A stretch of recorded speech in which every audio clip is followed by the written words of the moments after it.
Good evening. Call to order.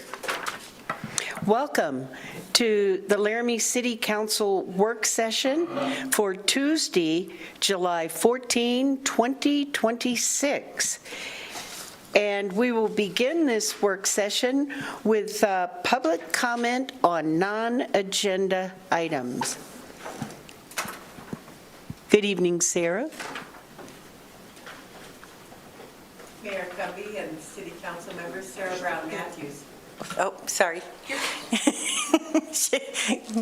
Mayor Cumby and City Council members, Sarah Brown Matthews. I'm here just to say what a difference Laramie has now because of the support that you've given to the Pilot Hill project. And I wanted to be sure that each of you were aware that we are having a big celebration. We really want to get together with the community and applaud and dance in the dirt and celebrate all that we've accomplished over the last several years. I put a progress report in your packets, and on the back of it is an invitation to our event. That it's Wednesday, the 22nd of July, from 5:30 in the evening until 8:30.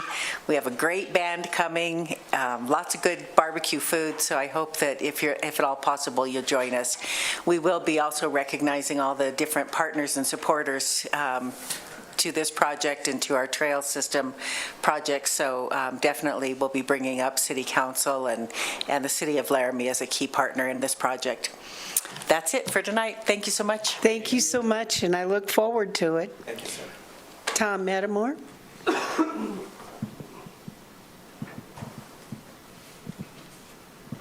Honorable Mayor, councilors, thank you.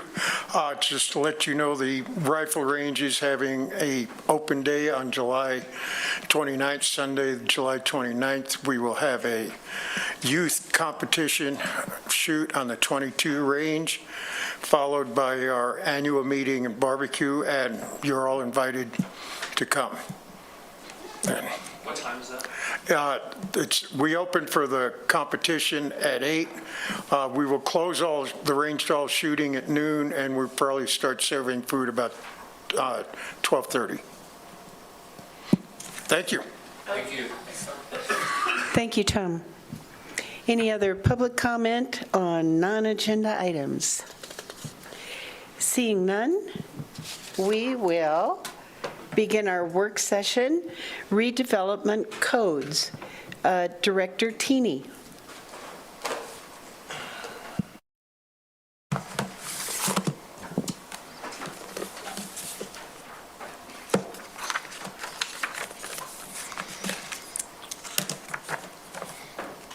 Sorry, give me a second. Put another screen. Nope, you're fine.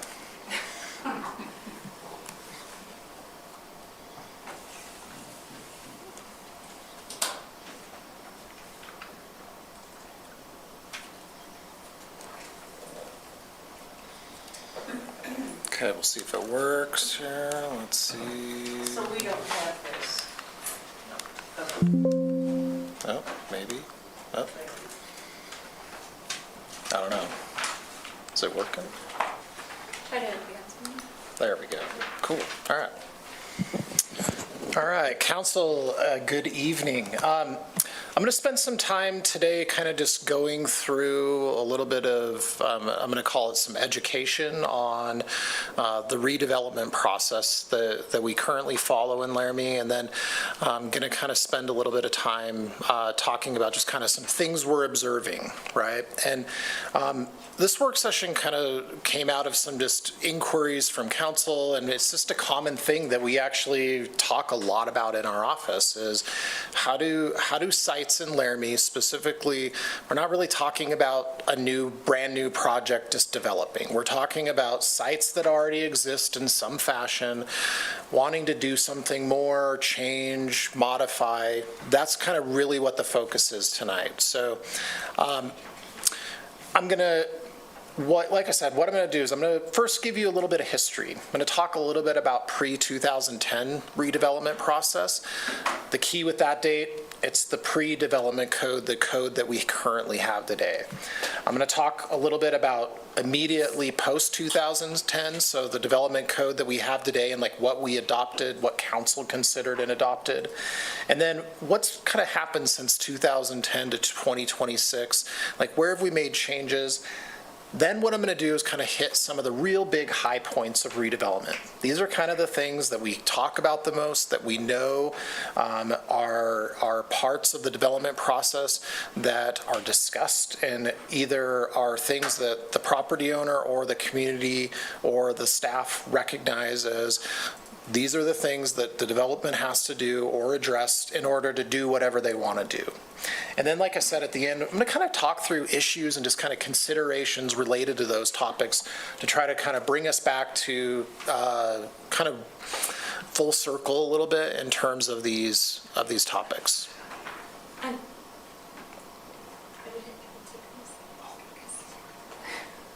We can wait. Well, right now it shows the preview Uh-huh. on the screen that we normally use. They put in an additional screen and I have to change a background setting in order to get Okay. it to. I'm printing some packets though that I'm going to distribute here in just a minute. Okay. This is like a test question. I guess I shouldn't ask a clarifying. You can. I just, Counselor O'Doherty? sorry. The distinction, when you said the thing is already there, well, the land is always there, so are you going to clarify redevelopment versus like from scratch development, the difference? Yeah, thanks. Mayor, council member, O'Doherty, yeah, mostly what we're talking about is not what I would call greenfield development. So if the property's there and someone is starting from scratch, there's nothing there. That's not really what today is about. It's more about everything else, okay? So let's jump in and kind of start talking a little bit about pre-2010 redevelopment process. So for those of you that don't know, all of our development code were found in three separate titles. So if you wanted to do a project in Laramie, you essentially had to go through these three different sections of code, hundreds of pages, to figure out what you needed to do. Some of it was subdivision and dimensional standards like setbacks. Some of it was zoning and use-related type things, so what you could do in your zone. And then other things were like development standards. So it was not unified, right? So new development was pretty straightforward in the old code as far as greenfield development. Nothing on the property, you're ready to build a brand new restaurant or a brand new hotel. Redevelopment or expansion, so if you wanted to redo your restaurant and turn it into a shoe store, or if you wanted to take your hotel and make it into an apartment complex, that was not very clear. I would say that generally the code didn't address those circumstances. And so what you were allowed to do is kind of do whatever you wanted once you had your initial development there. Now, still, you had to follow zoning. You couldn't put a use that wasn't permitted, but things like if you were to do an addition on a building, did that addition have to have a sidewalk connection? Did it have to add parking? Did it need to modify landscaping? What if the new addition blocked the driveway or a fire access? Really, in all realities, there were no requirements in code that required that person to do anything. For things like maybe landscaping or something that you may feel like is not a life safety issue, not probably a big deal, but there were not steps put in place in the old code to allow us to require things like a drive access that was wide enough for a car. You could just kind of block it off and keep going, and if you met setbacks, there was limited things that we could do under our code. That is where we were at. Probably the other real large thing that I would point out when it came to redevelopment in our code pre-2010 was really the variance process was the only process available to us in terms of flexibility. Staff discretion was very limited in the old code. And I think to think about that whole process, the bigger thing for us under the old code is things like added traffic because of a building expanding. We really couldn't address that for the neighborhood. If there was maybe needed screening or something was noisy, there was very limited things that we could do under the code to make that work. So, pre-2010 too, in this chapter, we adopted a building code. That has been very consistent since the 70s. We used to have the Uniform Building Code that was then taken over by the International Code Council, the ICC. So really, since the 70s, we've had a building code. And I'll touch a little bit on building code, but that's really not going to be the focus of today's presentation. So, but I think what's important is that at that time, we did have building code. Sorry, here. You're fine. Trying to see if I can get this. Counselor O'Doherty. I always forget those acronyms. So Uniform Building Code and then International Code Council. Code Council, ICC. ICC. Okay. Yeah. Thank you.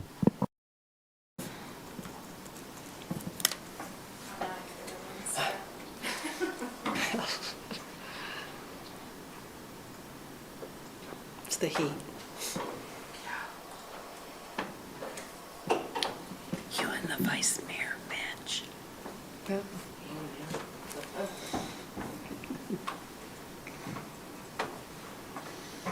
switch you to my computer.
I wasn't on that.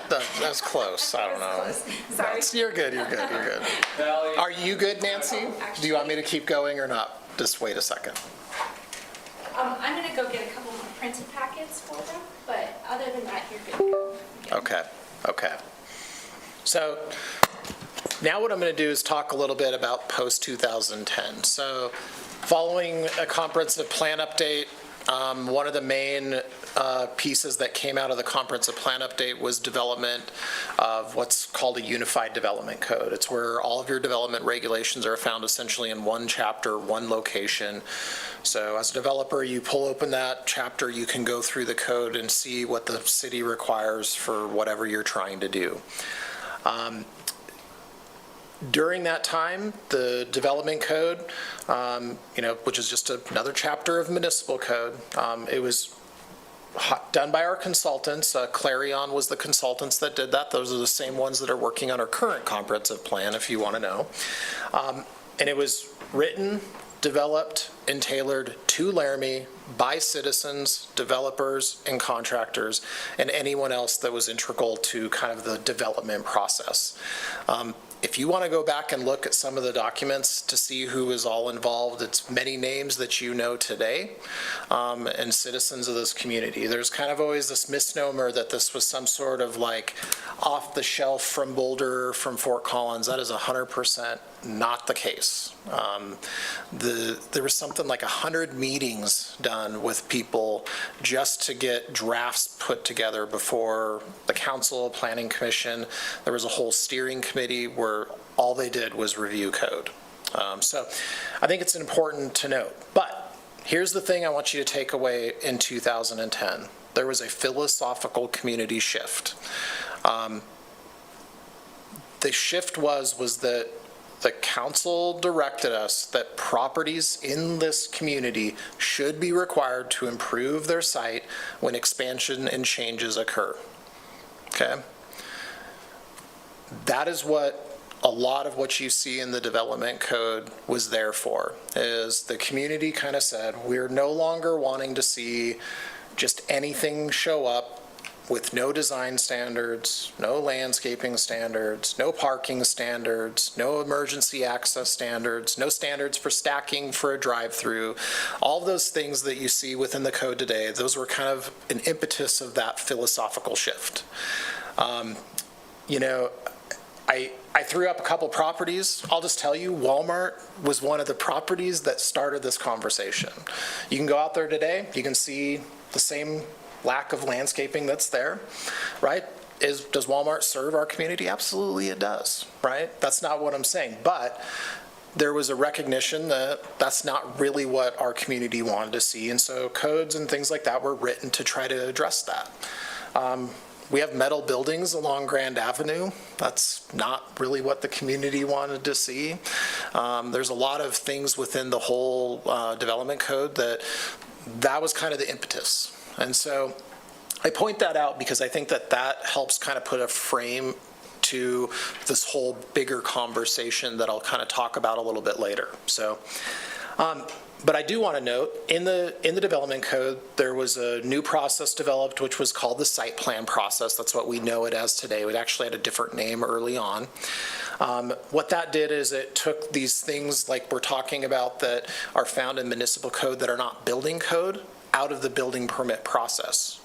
Prior to this time, everything was supposed to be addressed by the contractor and by the building department. And that really, there was a lot of things that those two groups of people weren't familiar with. And so there was a separate process, this is a common practice. This is how most communities do development. There's two processes.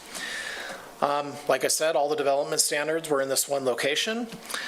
And there was administrative flexibility built into the process. We've had two processes installed. One's called alternative equivalent compliance, and another one's called minor administrative modification. I'll talk a little bit about that in a little bit, but two processes that gave staff the ability to provide flexibility on development. Once again, building code pretty much stayed the same. We still had a building code. It was now through the ICC because UBC had gone away. And so that really didn't change much. All right.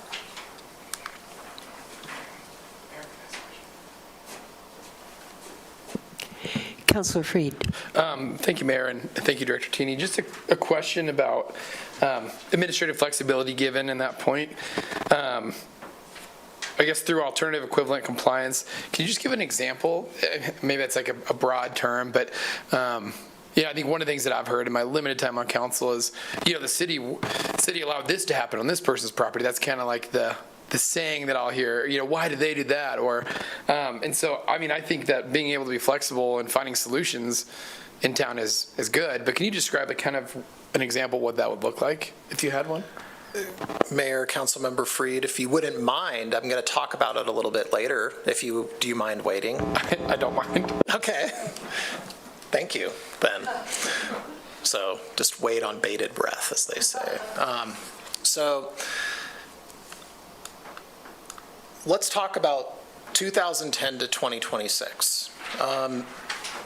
What I think, and I think that this is something that our community is a little bit unique with, but it's a good thing. We recognized that when the new code came out that there was going to be growing pains, and we were willing as a community to make changes. When we adopted the development code, we said it would kind of be this like living document, and that we would bring forward changes and recommendations throughout its life to try to adapt to the things that are changing. Now, we all know, I mean, a lot's different since 2010, just in the way we run our life, businesses, different types of uses. There's things that in 2010 we didn't even know would exist that we have to contemplate and be prepared for. Those things all communities should be doing, but like I said, there was really what we found is that the site plan process at the time when we adopted was kind of an all or nothing option. And we realized that that was not working very well. And so very shortly thereafter, and then subsequent to that through the years, we've made some pretty significant changes. One, we have a development process that now has a type 1, 2, and 3 site plan. So think of those as just different levels of site plan intensity and requirements that come with that to try to figure out a right fit for the type of project that's going on. We modified all of our parking standards so that there was specific parking lot standards for remodeling a parking lot that's pre-existing and doesn't conform to our code. There's a whole section in code, that's all it's about. We created some enlargement and modification thresholds. Remember the all or nothing comment? It was all or nothing. Now there's some thresholds in which you have to achieve before we actually start requiring things. Change of use requirements was another large change. That is to address when we have uses go from certain uses to something else that is different enough that there needs to be site changes for things like, just think like something that doesn't have a driveway or a drive-through, think like a coffee shop. You need space for those vehicles to stack so they don't block streets and things like that. Prior code, just kind of had to hope it would work, but now we can make sure that like traffic or things like that still work for the site. We exempted interior changes, so somebody just is doing some interior remodel, let's say they're going to redo their whole restaurant inside. If they're not modifying the outside, then that doesn't trigger things like more parking or landscaping or things like that. Building codes still apply, but the other things wouldn't. And then, you know, really an extensive expansion of uses within the zoning districts across the city. That's come in multiple iterations, both in commercial zones, providing for a broader range of uses within the different zoning districts, as well as in our residential zones as well, for some of those things that are kind of accommodating for a neighborhood. So let's talk a little bit about the current development process. And I'm just going to kind of hit some of the high points. I mentioned before this idea of a type 1, type 2, and type 3 site plan. A type 1 site plan for us, we use that. It's kind of the site's generally remaining as is, except for some of those areas of change. So let's say they want to add a few parking spaces in their parking lot. That area will have to comply and have some requirements associated with it. But, you know, we're not going to require the rest of the parking lot to change. Maybe if they're going to modify an area and remove some landscaping, they may have to replace some landscaping elsewhere on site, but we're not making them fix the whole site and put additional landscaping in. If, for instance, if they're modifying the facade, let's say they add a small addition like a entryway to a business, the entryway will need to comply, but the whole building won't have to come into compliance in terms of like our materials or parking or landscaping. A type 2 site plan is kind of, think of it as the middle of the road. It's to kind of accommodate kind of medium style changes. You know, this is a pretty complex in terms of it can cover a lot of different areas. So like think of a larger parking lot possible change. Maybe they need to do some drainage changes, which might affect some parking and some landscaping, and then maybe they have to do some things to the building. That's a lot of times where a site plan type 2 lands. Also with some use changes. What's typically required there is more things like perimeter landscaping or things adjacent to streets and roads. Those are the common triggers when we're generally talking about this. And then a type 3 site plan is full conformance. What that is when a property does enough work on the site that we are saying, you've done enough, we're asking for the whole site to come into conformance. And that might mean modifying the parking lot and adding landscaping buffers, or maybe modifying the building's facade. There could be a lot of areas that could possibly come into play there. So I'll kind of come back and talk a little bit about the site plan process and something we kind of commonly see. I'll say type 1 site plans and type 3 site plans are almost the majority of what we do. We actually don't have a lot of type 2 site plans, which I'm going to talk a little bit more about later. Another large piece is this change of use concept. What we have is within our code, if someone, for instance, is going within the same use level, so let's say, and just if you're looking at this kind of chart on the side, let's say there's a financial service, so a bank, and they want to become now a just an office building, that's really not going to trigger anything on our side of things. Now, if they want to modify the building or do some things like that, but if they just want to change the use, they really don't have to do anything for us. So no change when the use level is the same. When there's a use level of adjacent, so for instance, a 6 to a 5 or a 3 to a 2. If you're looking at this, maybe let's say you have a child care facility and you want to turn this into a doctor's office. You will be required to do some basic requirements, things like possibly some internal landscaping if you need to have more parking, for instance, for the new use, or perimeter landscaping around the street side. This is kind of, once again, this is that middle of the road type 2 site plan. Then we have the kind of third level, which is a type 3 site plan when you have a use change of more than 2 uses. So for instance, a 2 to a 4, as I have here. So this would be a good example here is, let's say you have a retail establishment, you're selling something, and you want to turn it into a hotel. That will require the full site to come into conformance. Depending upon the site, right? You can think of all these different properties in your head. It could mean a lot, or it could mean a little. It just depends on the site. Also with uses, I think it's important to note, we do have a nonconformity section. Very common in most codes. Nonconformities, remember, are kind of built to have those uses go away. Long term, those uses can remain as is. They're allowed to continue to operate. They really don't, they're not required to, upgrade at a certain point or 5 years later. You can sell that non-conforming use to another person, and as long as they keep running it that way, there's no requirements. But when things change, that's often when we see the non-conforming piece comes in, and it is a much more strict section of code, so that those things slowly come back into conformance with the zoning district or the uses, or maybe site conformance, depending upon what type of non-conformity it is.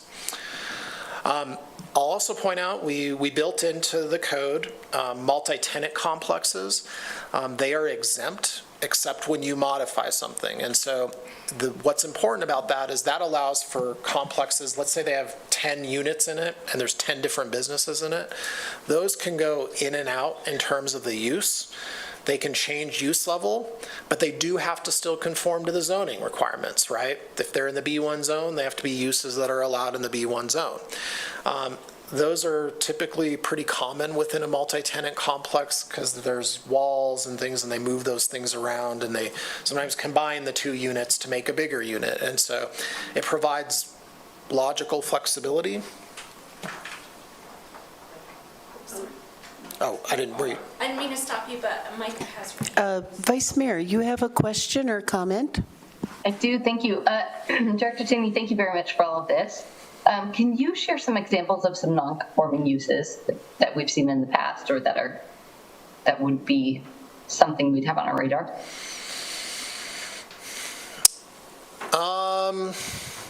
Yes. Let me just give me a second here. I would say probably a common non-conforming use that we often have is a multi-tenant building that was created, let's say in 1920, next to the university or something, that might not be in the right zoning district. We see a little bit of that, but remember, Laramie's kind of unique. the core of our community allows for multifamily, so we don't see that in some places, whereas there's some other places. We definitely have a few business nonconformities where long time established business is located in a spot. The zoning never was really what was there, but it's just been there before the zoning was in place. Like an automobile shop, we have a few of those like in downtown, which would be a good example of that, where currently they're allowed to continue to operate. They can kind of keep doing their thing, but over time, those would need or would be required to go away if they decide to shut down or want to make expansions or things like that. So. Great, thank you. Yep.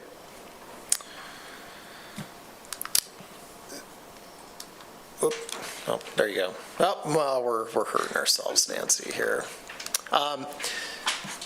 I'll also kind of quickly talk about uses just in this section. This is just a little snippet of our use table. And I had mentioned earlier about this expansion of uses. Under the old code, so pre-2010, it was a zoning practice called Euclidean zoning. And Euclidean zoning, all you can think of it as like a pyramid. And as you build into the zoning districts that are more intense, more things are allowed. Pretty much what you had then was translated into this table. We have a pretty robust allowance of uses across zoning districts. Part of that, I think, is a philosophy of this community that we're willing to kind of allow things to kind of go places. And so I think some of the nonconformities that we run into are less over time because we have started to allow certain uses. I think the most recent use change was some of our uses that we are allowing in like the R3 and R2 zoning districts, things like coffee shops or small restaurants, things that provide some services to a neighborhood that might be logical on a corner that maybe already has a commercial building from 1910, right? Like, it's probably being used as a house now, but could it be converted to a coffee shop? Sure could. And so I think it's important to note that, at least in our community, this table is fairly expansive. I think that there's probably always, I feel like we're always finding things within this section, like where I'm like, you could probably put this here, or I don't know if that's good. We try to keep on top of that. And I think, as a community, we do a pretty good job of being flexible, but then also cautious about just like anything, anywhere. So. Next thing I want to talk about is enlargements and modifications. So first off, single family attached, detached, modular homes, and pretty much two-family, duplex, or anything less than 4 units are exempted. So if you have a 2-unit and you want to make it a 3-unit, it doesn't really trigger anything in our code.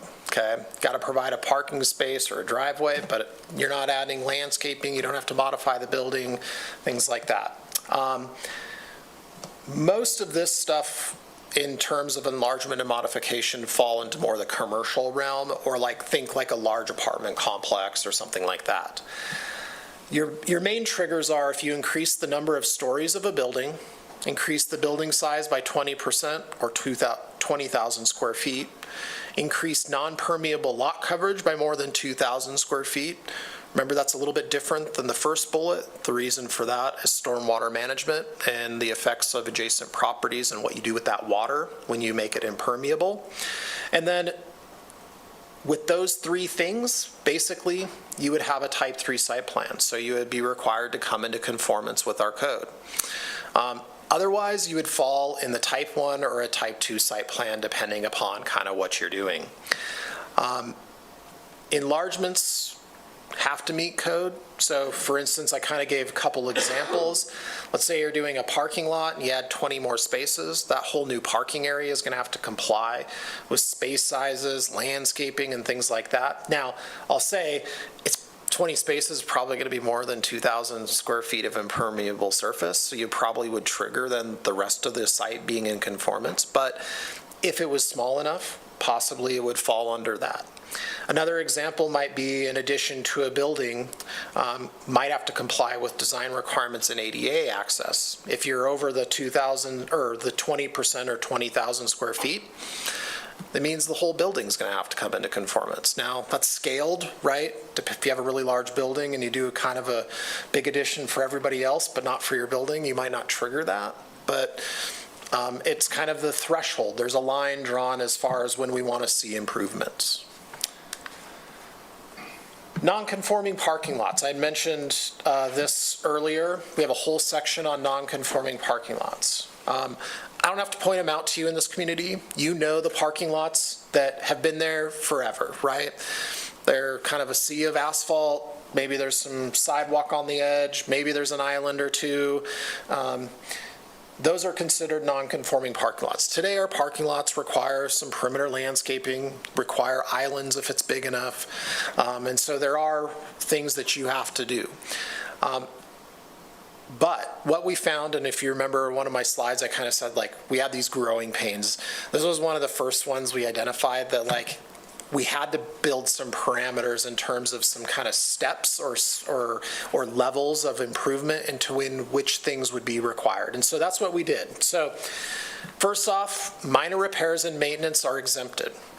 If you need to fix a drainage way or a valley pan, if you're crack sealing, you can even mill the whole parking lot and overlay it with a new set of asphalt or a new lift, as long as you don't go to the base. So you can't touch the base. You can crack seal, you can restripe, all that's exempted. If you have a non-conforming parking lot, you can do that 100 times. We'll never talk to you again about that parking lot.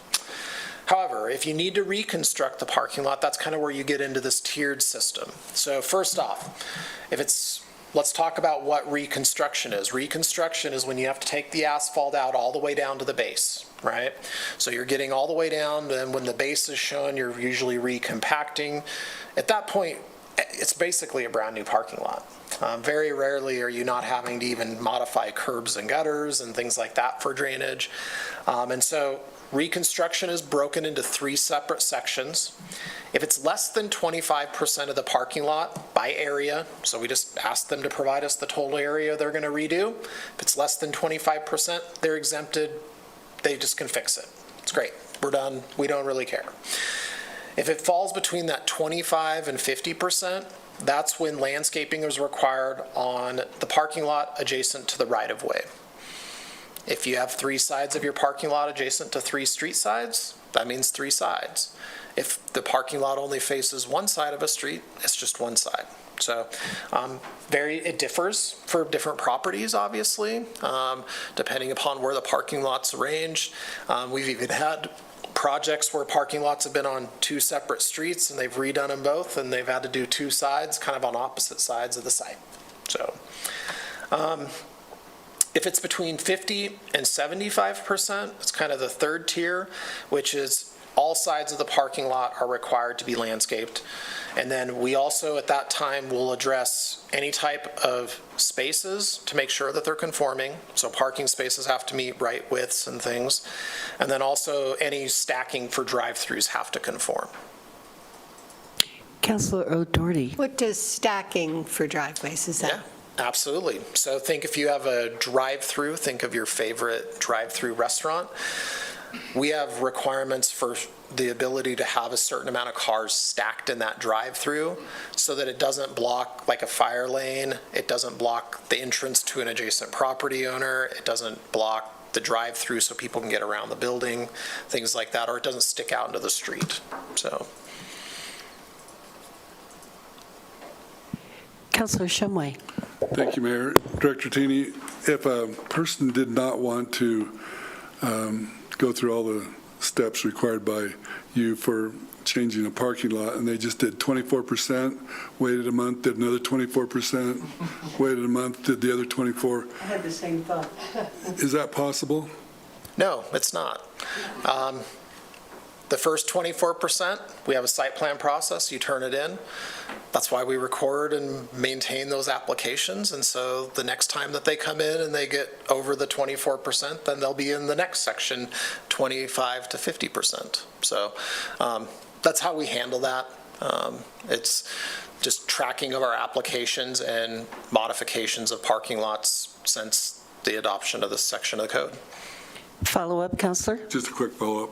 How many years would they have to wait before they are non-compliant? I mean, until, I guess, this section of code changes. So, yeah. Lastly, if it's over 75% of the parking lot and they want to redo that, then that's when we just ask the parking lot to come into full conformance. So parking lot spaces, stacking, landscaping, anything else, the, ADA access, some things like that.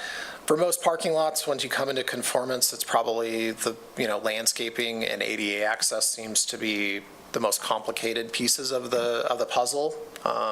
So now, one thing we did also build into this section of code is we recognize that when reconstruction occurs, especially when you start getting in those higher percentages, you could lose parking spaces. And so we built into a process which we allow for if there's up to a 20% loss of spaces, you can request minor administrative modification. That's a staff process, which I'm still going to talk about it in a minute, I promise.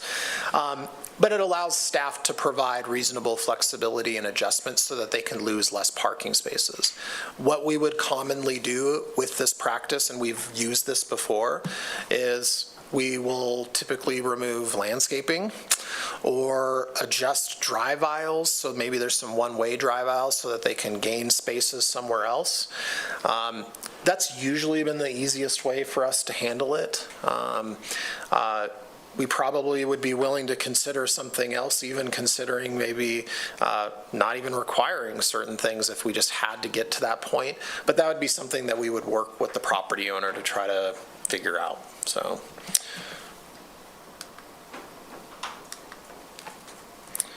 Landscaping requirements. I've kind of mentioned to you the two larger triggers, which one would be any type of new development that's going to require landscaping on site. So, if you're doing some sort of expansion that triggers that type 3 site plan, that's where you're going to be required to do more landscaping on your site. Most type 1 site plans aren't really requiring any landscaping. The only time we see type 1 site plans typically landing with some landscaping is when they do like an addition or a parking lot modification, or let's say they have a drainage issue and they have to remove like a landscaping buffer. What we do is then have them propose where let's say they take 2 trees out, find another location for the 2 trees, which often is just in an existing island or landscaped area that exists on site. Sometimes it can be more complicated, but that typically is what happens. The type 2 site plan, remember, kind of triggers that perimeter landscaping, so only things on the outside, typically adjacent to the streets. So depending upon the property, it could be more or less, if you have more street frontages. The whole idea there, it's the middle of the road, but we want to see it adjacent to where we're seeing things where it's more visible, which is usually the street side.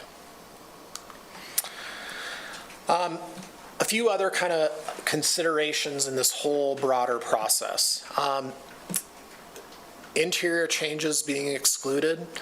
So this allows someone to really, keep their building up to shape in terms of what they need for their business activity within the building without being required to do things like landscaping or change the facade of the building or things like that. Another point that I'd like to make is the difference. Remember, we have municipal code and the building code. These are pretty much the 2 processes that affect when someone wants to redevelop their site. Municipal code are kind of the things we're mostly talking about here. Building code's the physical construction, right? Where the wires go, how many outlets you have to have, what your HVAC system needs to do. And then the 3 methods of flexibility. So we're here. There's three processes. One's the alternative equivalent compliance, and I always stress the word alternative. It's the developer proposing an alternative method to satisfy code. An example of that, and I would say one that we use probably on every other project almost that comes to the city is allowing for modifications where and how landscaping is installed.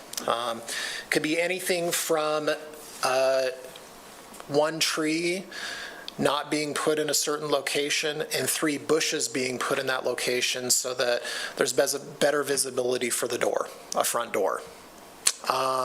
It could be for, on one side of a site, modifying some of the landscaping and moving it to the front of the site because up at the front, the buffer's bigger for whatever reason. We often use it for parking, to provide alternative parking for kind of more unique uses where maybe there's some fleet vehicles or things like that and they can stack them differently. So pretty common process. That's an administrative process. The key for us is it's alternative and it's equivalent, that there's not a loss there. Still achieves the intent to code, but it's a general equivalent. Now, we don't always agree, and so sometimes doesn't always work, but for the most part, I would say we usually can get to some level of agreement on most requests that are made.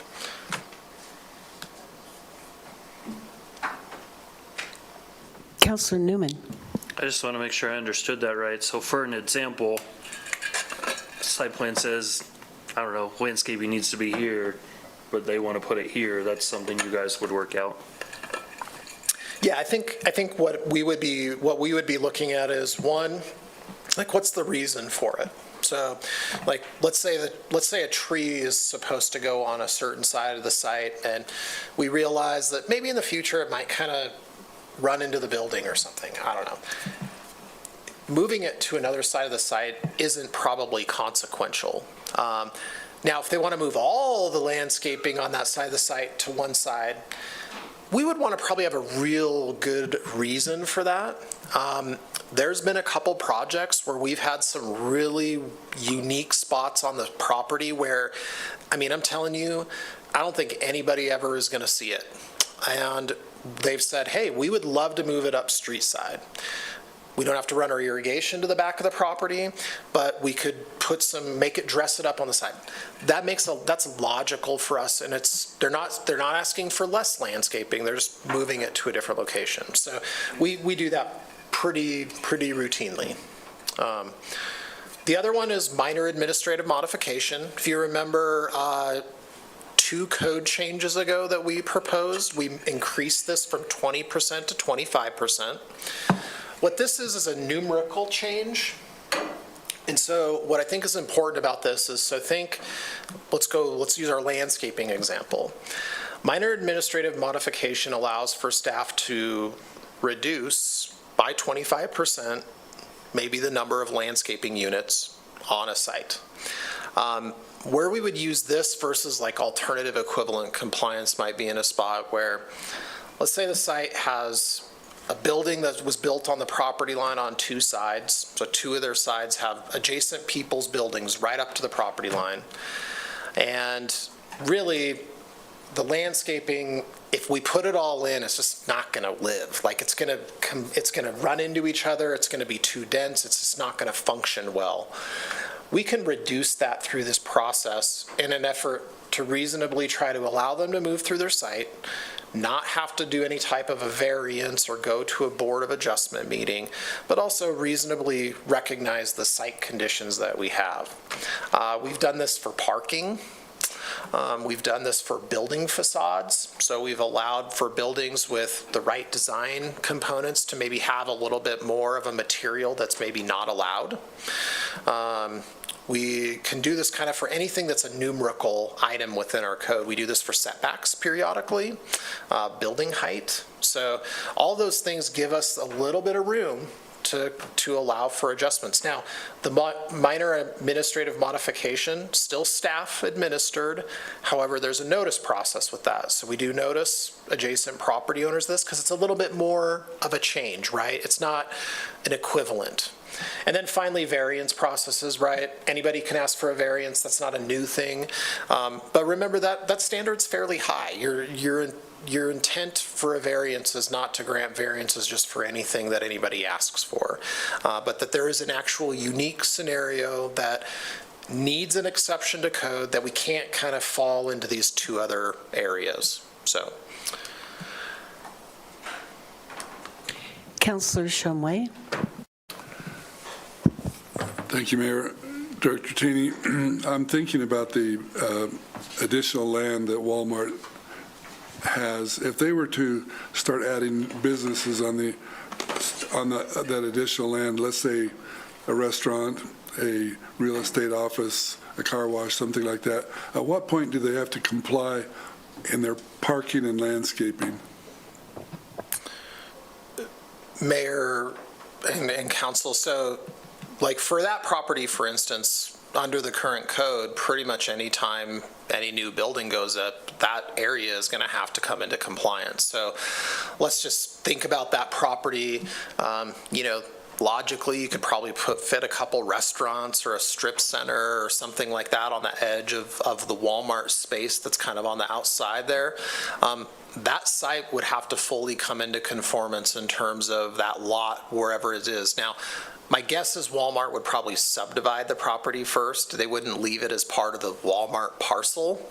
So if they did leave it as part of the Walmart parcel, we could require the whole Walmart site to come into conformance with a large brand new building if it met one of the thresholds of like 20% or 20,000 square feet. My guess is they're not going to do that. They would probably divide the property off, but then just think it would be like a brand new restaurant going in today. It would meet all of our requirements. It would have a parking lot that met the required spaces. It would have landscaping. It would have driveway accesses. It would have sidewalks adjacent to it out to the public way. It would be a modern site per our code.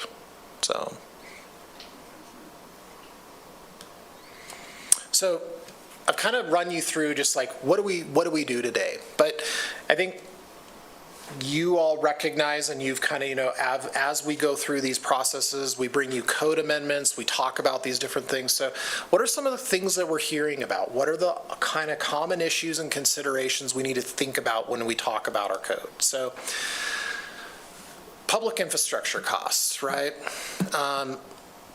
When I talked about the type 3 site plan, right? That's full conformance with code. So a development that's going in, that's a lot of times it's a greenfield site, but also it could be a large remodel or something like that. If it's on a site that doesn't have infrastructure that's built to our current standards, they have to upgrade it, right? You've all heard it. We've all talked about it, right? We recognize that that is a huge cost. It's the largest cost when it comes to development, right? We recognize that it can be a barrier to development. And I think that, right, the fundamental question is who's going to pay for it, right? The city pay for every time somebody does a development project and it's adjacent to a dirt road. I mean, I think we all know the budget on that doesn't work out, right? We also can't really predict what's going to happen. We have quite a few roads within Laramie specifically. Let's think about unpaved streets in West Laramie. That's kind of a whole nother issue even to kind of think about and contemplate when it comes to like redevelopment. Being very honest with council, like areas like in West Laramie, think like North 1st and 2nd Street, South 1st and 2nd Street. Those properties are difficult to redevelopment simply because of infrastructure costs, right? So I think that's something that as a community, we're starting to have those conversations, but I think we've got to figure out, do we still just go down the same path we're going down? Or is there something else we want to do? We do have, we've talked the council has talked about, different budgetary items related to improving streets over time. But I mean, we're not going to get them all done all at once. And so I think that that's really the reality is how do we address that? Now, some of that stuff too, we need to make sure that sidewalks and things like that are in. We have to have those in for ADA access. It's hard to put a sidewalk in when the street's not there. And we're not probably putting a street in there if the water or sewer or stormwater infrastructure isn't available for the long-term development of that area. And so it's a big issue, but I think it's worthwhile to point out that that does affect development. It's not, we're not oblivious to that, and we see it, sometimes be a very difficult point for people to consider. With those properties, I think too, the broader consideration is are those properties really worth what maybe those people are buying those things for when they know that that's what those improvements are supposed to be? And right, that's a hard conversation to have. That's not, it doesn't, right? No one wants to have that conversation, but I think that that is the reality of some of those properties within our community. So pre-existing parking lots, even with the different tiers that we have, it's one of the things that I talk a lot about with people that own properties that have parking lots in my office. Generally speaking, most people just want to repave their whole parking lot and not have to do anything forever, right? That's what the request is a lot of times, which is fine. But remember, repair and maintenance are exempted. So, but what I'm going to say is that many parking lots are not being maintained and thus no longer can be repaired. When a parking lot gets to a certain condition, you can't mill it and put a new lift of asphalt on it. It just doesn't work. The contractor will tell you we can do it, but it's just going to fall apart. That's when you have to get in there, recompact your base, do all the extra work to really make it last. Parking lots that are lasting, they're doing regular maintenance, they're milling and overlaying it periodically, and you probably know what those parking lots are when you pull into them in our community. And so, full replacement means compliance, or do we look at some other type of levels, or do we change the percentages, or do we change what's required? I think that that's all something to kind of consider. Parking lot islands are also kind of brought up in this broader conversation. Parking lot islands being, something are only required when the parking lot fully has to be reconstructed, right? So those other tiers don't require islands being installed. So I think that that's something I want to point out. So really, it's only when you're required to fully reconstruct them. What's the functional purpose of an island? Yeah, so a couple things. One, remember the philosophical shift, right? One was to simply beautify the site, to kind of break up the sea of asphalt. Two, it's in our code, it's to define driveways and drive aisles in larger parking lots. There's a threshold of when we require islands in our code. The islands provide a barrier from where traffic is going, back and forth versus pulling into a parking spot. And then third, there's the environmental kind of component, which is kind of reducing the heat islands that we have when a parking lot doesn't have any type of shade, landscaping, or anything like that. So those are kind of the three main pieces that are in our code. The other one is on very large parking lots to provide breaks for pedestrians so that they can walk through the parking lot in a protected space is what is required. Does a parking lot island require greenery? Yes. Okay. Yep. Thank you. And I'll point out it in pre-2010 it did, and post-2010 it did. So whether it was being put in pre-2010, I can't say that it probably always was for whatever reason. So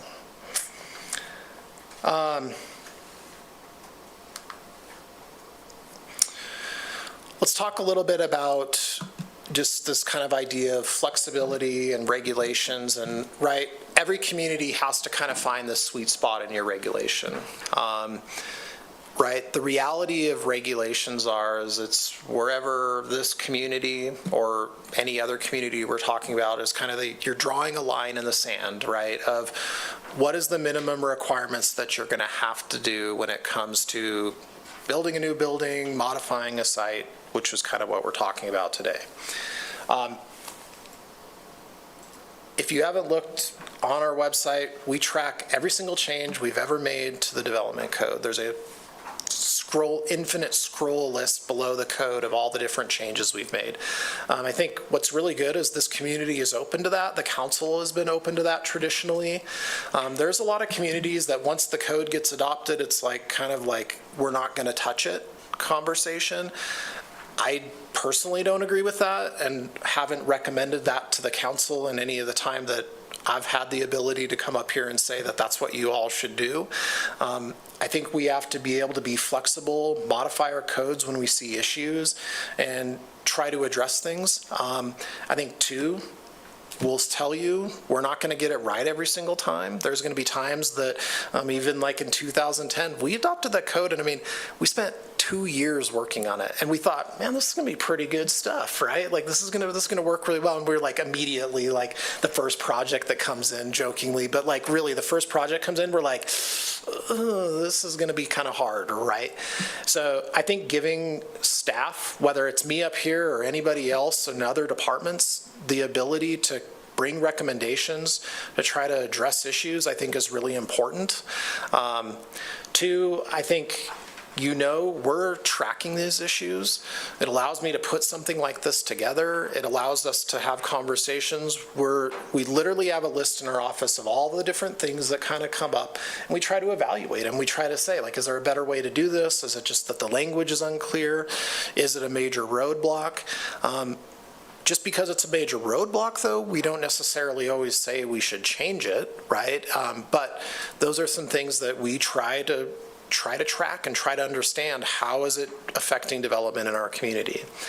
And then two, flexibility, right? It has to be built into code. It can't be just staff picking and choosing what we want to do. That puts you in a bad spot for the conversation. Well, I don't remember, was it Member Bowling? Was that you when you said, why did you let him do this over here but not over here? I mean, I don't know, somebody said. All right, well, there you go, Mr. Freed, Member Freed. Anyway, and I think, that is what we're trying to do. We want to treat everyone the same, right? If somebody builds a similar site, it should be pretty similar. And that's kind of our hope when we have our codes and why we establish it. Of note, developer survey is now closed. We got a lot of really good comments. We're kind of going through those, and we'll be setting up kind of that developer meeting here shortly. A lot of the comments, I'm just going to say, have this little precursor if you're interested. There's a lot of the same topics. There's a lot of things also too kind of related to like bigger picture development, things like subdivisions and things like that. So a lot of really good comments, but like I said, we're kind of wading through that. And I think too, doing these types of things is not all communities are doing this. A lot of communities just kind of, just hopefully the noise doesn't get too loud. And I just don't think that that's a good approach. Other things, the building codes I'm gonna mention. Probably one of the big things that we see as a community is when new businesses open, them being unaware of the requirements of building code. Unlike our municipal code, when someone does change the use in their building, it can trigger building code requirements, not only building code, but fire code requirements. We do have lots of situations where a change in use could mean firewalls being required, egress or ingress into the building being modified. So we're talking new doors, new stairwells, could be pretty extensive. Could be a full fire suppression system being installed in a building. These are all costly things, right? A lot of times if they're not aware of it, they could make a project completely infeasible because they had no idea. Well, they weren't even budgeting for it. What I'll say though is we don't have any business licensing process. We have no way to alert somebody prior to them purchasing a building or even contemplating starting a new use to even let them know that these things may exist. We run into this periodically. This happens once a month, once a week, sometimes, it just depends. And what happens is this is often us telling them after the fact, right? They've already purchased the building, and they want to open a business or they want to do something. That is a really hard conversation to have with somebody, right?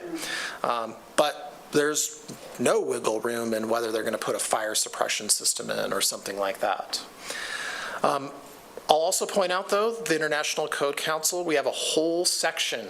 It's all about how to modify existing buildings in existing building code. We use it routinely, and so it is a great avenue for people that have an existing building. Let's say it was built in 1960. They've got to upgrade the wire, or they were building an addition. It contemplates the circumstances so that there's safety involved in what's being changed and modified, but also reasonability in allowing things to still happen. Director Tini, I'm just wondering, in the manner in which planning has reached out to developers and contractors to help educate and to help understand what their needs are, et cetera, have we tried doing that with realtors, especially those who specialize in commercial property? Yeah, so it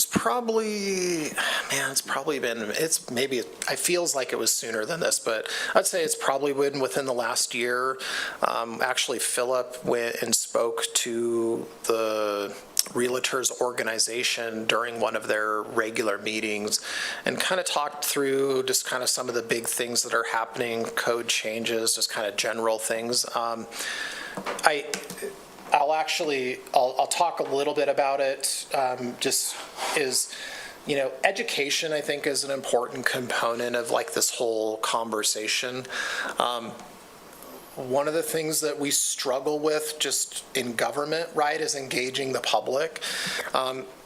We've done events where we've had, kind of developer 101 things or boot camps and things and, not had anybody show up, right? Like, now, does that mean that we should stop? Absolutely not. That's not how this works, right? But I think, education is a component, trying to provide information, have information available so that, whether it's a realtor, whether it's a contractor, whether it's a homeowner, whether it's just a general citizen, can make good decisions and educated decisions, right? I'll say, though, sometimes, too, it's not always just like a straightforward answer. Sometimes it takes time and effort, and sometimes we see that a lot of times that isn't always what somebody wants to do. So, yeah. Vice Mayor, you have a question? Thank you, Mayor. So similar, I had a similar kind of thought regarding realtors on this process, and I'm also wondering if we have done any engagement with like the lenders and the mortgage companies, or I should say the broad ones, but the lenders who work locally to make sure they are informed to inform the folks they are giving loans to as to what some of these requirements are, to make sure that the people who may be buying the business and not understanding what sorts of upgrades need to happen can be better informed on that. Mayor, Councilor, I would say a lot of our engagement with like the lenders and like kind of, I'm just going to say like generally like the banking or financing industry are a lot of times not directly related to development. So we've never done like a specific like financial institution developer conversation. Once again, it'd just be another arm of education, so I'm definitely not opposed to it. It seems like most of our interactions with like the financial or banking industry are kind of on the periphery of things, like when we're talking about like housing, for instance, which has been a big topic, right, in this community. A lot of the conversation has been centered around, when are loans given versus when aren't loans given, not necessarily like the stipulations or the things that they're looking at as to why or why not they're giving a certain amount of money out, I guess. So I would say it's definitely something to consider for sure, and it could provide another avenue of education for someone that's part of that like broader development process, right? The financial piece is a piece of that bigger puzzle of somebody doing some sort of redevelopment project in the community, so. And I think what we're getting at is people who, in good faith, purchase a building and don't realize that they need to find out what a change of use is going to initiate. And so I'm just wondering how common that is, and if it does warrant community outreach to try and get those who might be engaged in that sale of commercial property to direct them, go talk to the city before we give you this loan. You know, so I think that's what the vice mayor and I are trying to get at. How big is this issue, and is there something that we could proactively do to where they would be directed, go talk to planning before you sign on the dotted line? I mean, I'll say we can provide the information, we could do the education, but that doesn't necessarily mean that they're going to send them to us. Right. You know, we have a really good partnership with the Laramie Chamber Business Alliance, and it's really interesting when we communicate with each other. We're really good about sending each other people that show up to my office to them and them to us in an effort to try to like bridge those gaps. But also there's many people that do not do any of those things, right? I would say at least half the projects that come across our door, they've never talked to us. That's totally fine, but we are truly an open door with lots of resources that can make that process easier. We encourage it. We don't charge for pre-application meetings. We'll have 100 of them if that's what it takes to get a project ready for submittal. And sometimes people don't take that. The Laramie Chamber Business Alliance has resources available for developers to analyze things like drainage and, you know, different cost structures and things, and sometimes those things aren't taken advantage of. And that's a tough, right, that's tough. And I think, once again, though, what I would say is I think we should continue to do those things. You know, we've done social media posts. We have information available on the website. We've done some of these meetings, and I think that's something we plan to continue probably regardless of where this conversation goes, because we still do find it effective. We find there are people that we reach, right? And so even if we're reaching just a few people and those few people have a successful experience in terms of the process, that's a good thing, I think, for us as a community. So, let's see. Other things, I kind of, let's see, we were done with that slide. There we go. Changes in the site plan process.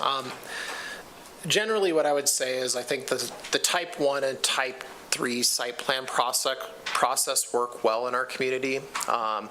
You know, they seem to fit the project size and what they're doing well. In the type 3 site plan, I mean, I'm just going to say every project, somebody might not want to do something. That's a pretty common conversation. I don't think it's unique to our community, you know, whether they think it's too much landscaping or too much parking or the design standards too rigid or whatever, right? But overall, those processes, I think, work well. We can apply the code. But one thing we're recognizing is really the type 2 site plan we don't think is working very well. Recently, we've just had some conversations with the Laramie Chamber Business Alliance, and I think at some point we're going to have something before this council that essentially consider it expanding the projects that fall into the type 2 versus the type 1 or the type 3, okay?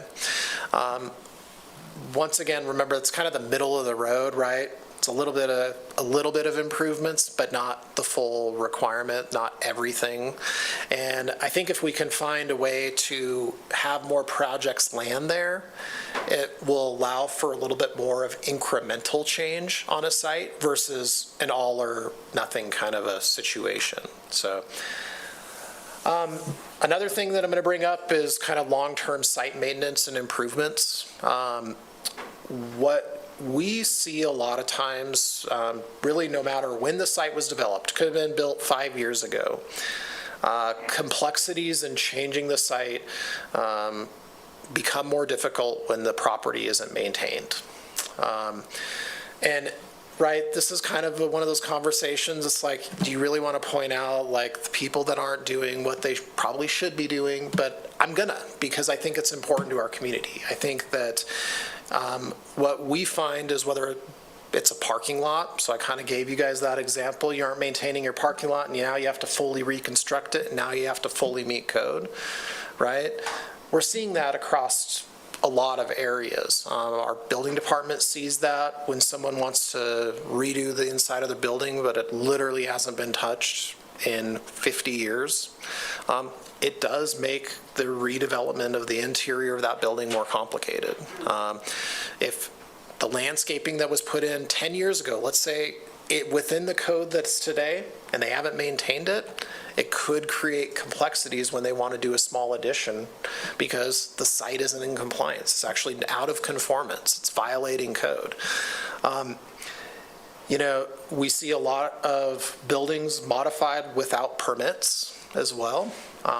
And we don't catch it until we're actually asked to come in and do a big remodel because they know maybe it can't get done secretly. And that causes a lot of complications. And so I think, you know, one thing as a community, I think it's fine to be proud about the fact that good property maintenance is a good investment for our community long term. And that rubs people wrong a little bit sometimes. But I think that as a community, people are not going to invest in your community if it doesn't look good and it isn't being maintained. We, in our office, field a lot of calls. It's been a little while, but the retail coach, who's a consultant for this council even today, you know, one of the first times they came into this community, they said, you guys got some rough spots that, and this is what they told you as a council, that will drive away investment within this community, right? That's not what we want to hear, right? We're proud of our community. We know business owners. We know all those people, right? But the reality is somebody that's going to come to our community and see a property that's not being maintained, or the building's falling down, or the landscaping's dead. That gives them question, right? They have to make that decision. Do they invest here, or maybe do they invest in a different town? Sometimes it's maybe they just invest in a different location, right? So in a portion of our community that's maybe not looking as good, maybe they move to a different spot. But that's, I think, something to consider. The sites too that are further out of compliance, like I said, it makes it more difficult to get back to square one, right?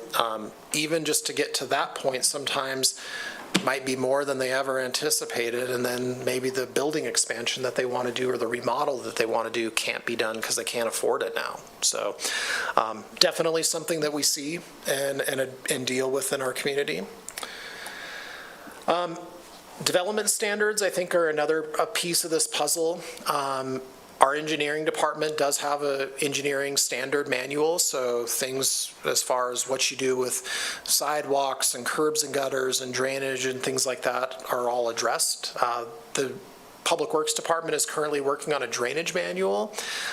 Drainage is often a pretty complicated conversation when it comes to each site, depending upon how much parking and impervious surface you have. And once again, right, infrastructure are the highest costs that you have. And so, you know, how do we think about reducing these costs, and how do we, but while maintaining, quality, right? Are there areas that we can reduce our infrastructure costs while maintaining the quality so that we're not repairing it or replacing it in a short amount of time, so that it can help current redevelopment sites move forward? Vice Mayor, did you have a question? I do. It's going back, though, so I can wait till the end if that makes more sense. It's about the type 1, 2, and 3, Derek, so I can just hold it to the end. I have two more little points here, and then I'm wrapping up, so that'd be, if that works. Okay. Uses and use levels. One of the things that we're thinking about is, do we continue to expand uses within our different zoning districts? As I mentioned earlier, I think that we're always kind of keeping an eye on that. Also, too, sometimes there's things we're just not able to keep track of. So, if you hear things, I think it's always important, reach out to us, see if those are common uses within those zoning districts. We can kind of play the back and forth of like good idea, bad idea. Also, vacant properties. Vacant properties are kind of a unique animal currently under code. Let's say you have a restaurant, but let's say that restaurant has not operated in 20 years. That restaurant technically under our code can become a restaurant again with pretty much no changes. I'm not sure that's great for our community. I think that there needs to be a point in which a vacant building that's not contributing good taxes to our community, not providing a service in our community, and really is just a vacant building that's showing that there's nothing going on, should probably time out in terms of when it should not have to come into full compliance. And so I think that is something that we've been talking a lot about and trying to figure out where that sweet spot is, because it is difficult. Is a restaurant that's been closed for 5 years, is it time to come into conformance? I don't know, maybe not. What about 10 years? And I think that that's kind of the conversation we're having, but also we recognize that there does come a point that we want that vacant building to be something. And I think if they know that they're going to time out and they might have to bring that site into full conformance, they might be more motivated to get something in there. So I think it's something that we're contemplating. Councilor Shumway. Thank you, Mayor. I have a perfect example for what we should make a timeout. 3rd and Grand, the old Cowboy Bar. Is there any way the council can move on something like that so that we can force the owners of that property to either improve it or sell it, or is that something the council could do, or is that just a thought that you brought up?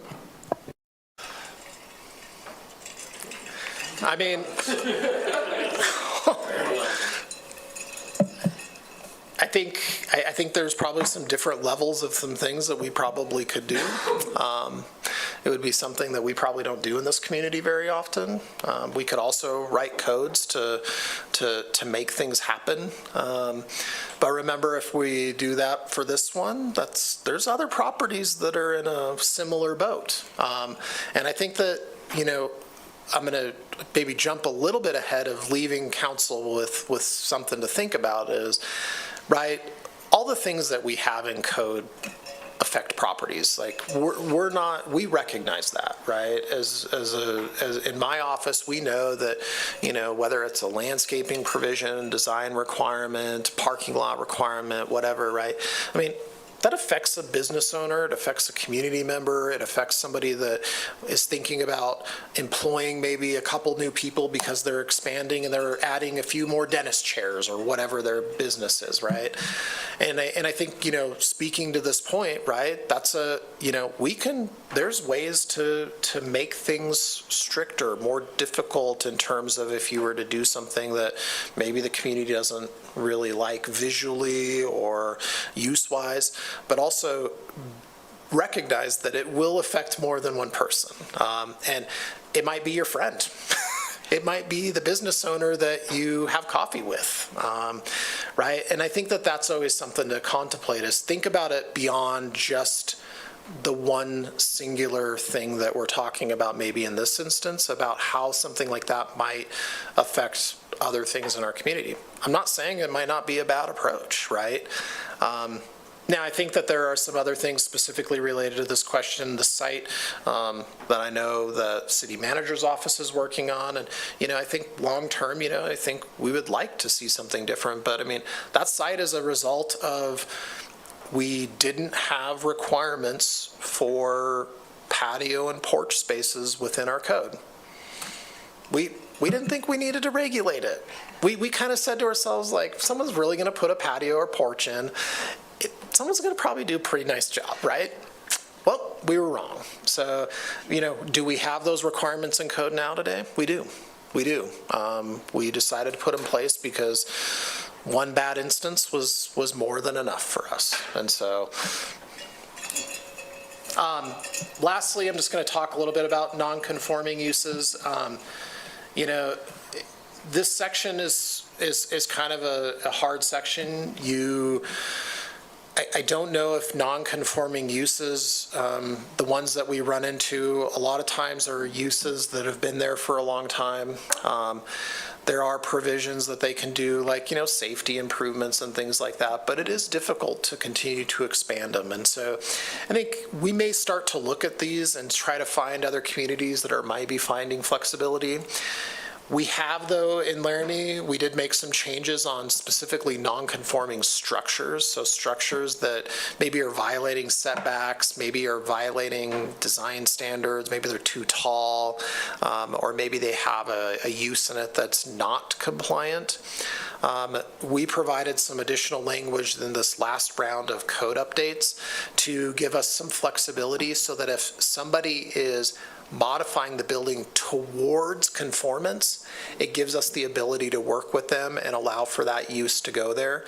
Essentially what that does is provide for incremental changes in the use or the building to not get them to a spot where it's like I can't do anything with anything because my business has changed a little bit. This gives us a little bit of flexibility in that. But still long term, it's to still get that use to eventually not be there. So with that, that's kind of what I kind of wanted to run through. I know it was really broad in some areas, but hopefully good understanding of kind of what the steps we take currently, but also kind of just bringing up what are we hearing, what are we seeing. And like I said, this kind of last few slides, these are some of the things that we've heard through the developer comments that we've got. And I think you'll hear about them again, probably in a little bit different form of some considerations of maybe some different areas or different ways we take this. So, Councilor Bowling. Thank you, Mayor. Thank you, Derek. Just going back one slide, and I'm curious if this was the Vice Mayor's question as well. In changes to the Type 2 site plan process, some cite current Type 3 projects that could become Type 2, and the inverse. Could you just give us examples, hypothetically, if you need to, of what that would look like? It seems to me like on the one hand, Type 1 going to 2, it involves quite a bit more requirement for a developer, and it's the opposite on the other direction. So I'm just curious. So I think what I would generally say to it is, so maybe it's some changes in the change of use section so that maybe if it's 2 levels, it falls in a Type 2 versus going all the way to a Type 3. So that'd be one example.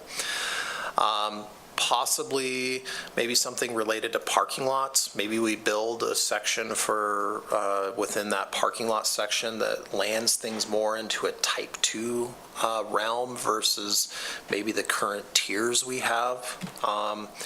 In the building expansion section and impervious section, maybe there's some areas there where maybe impervious right now is 2,000, maybe we increase it to 3,000, or maybe for impervious surface at 2,000 it only triggers design for drainage, but wouldn't trigger maybe something for the building. I think those are the things that we're trying to work through right now to try to find that level of like when somebody does something that puts them in a triggering location, whether it's size or things like that. Does the type 2 fit kind of what they're doing a little bit more versus like the type 3 or the type 1?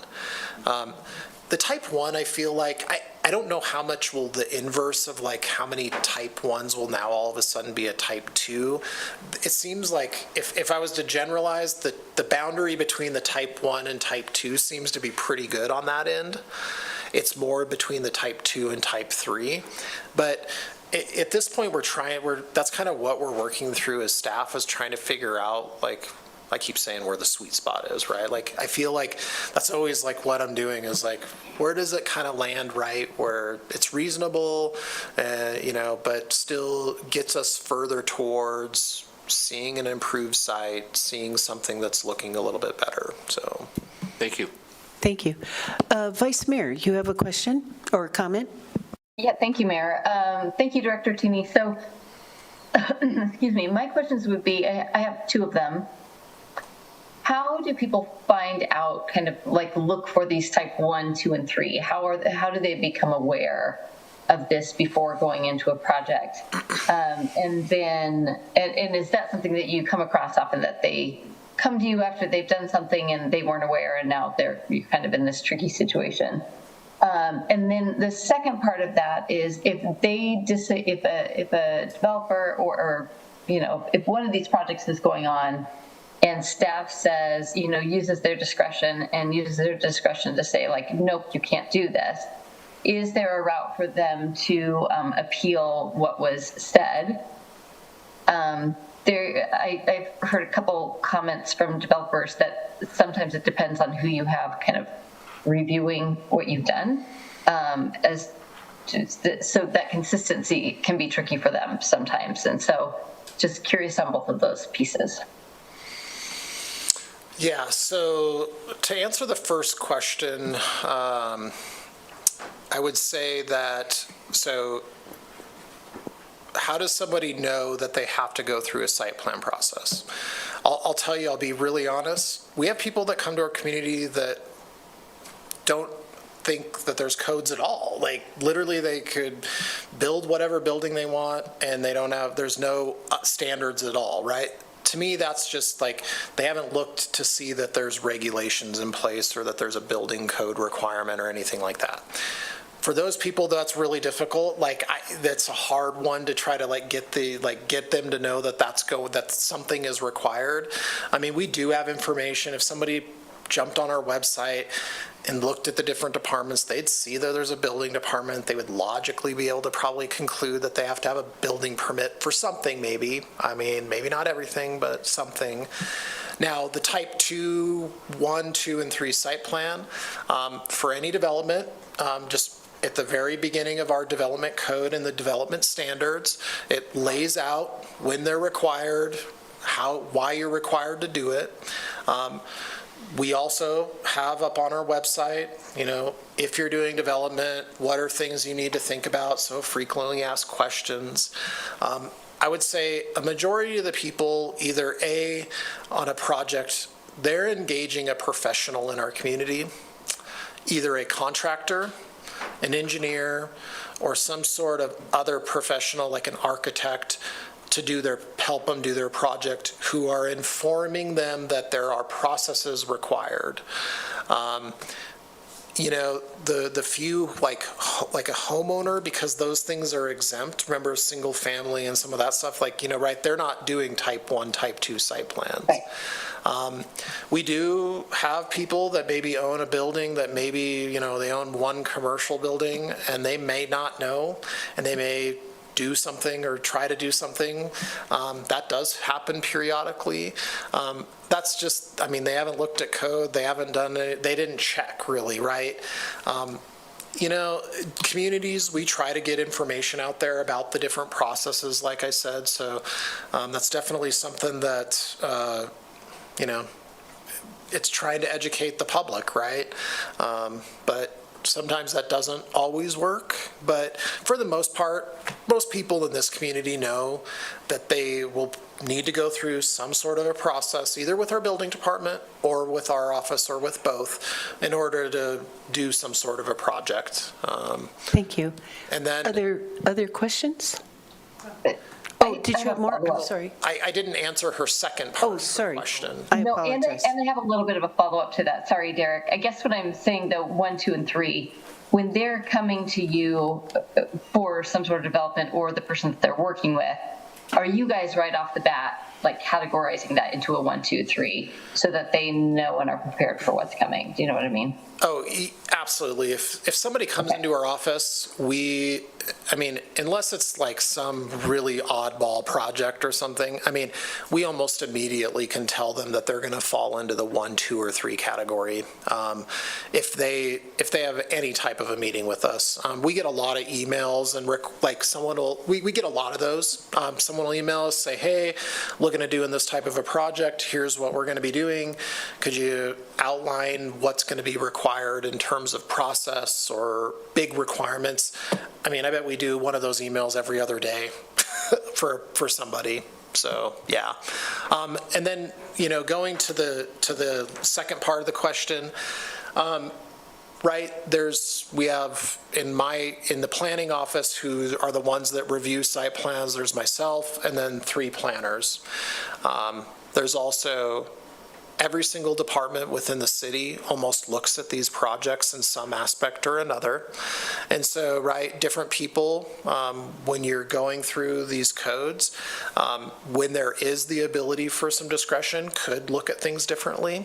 A lot of things like engineering standards, design standards, how we calculate parking, there's not really there's not interpretation there. It's like, the building's 3,000 square feet and 1 space per 300 square feet, that's 10 spaces, any way it shakes out. So now, if somebody does not agree with our review of the code, so it could be interpretation, but that's not really a lot of times, but more what we're requiring.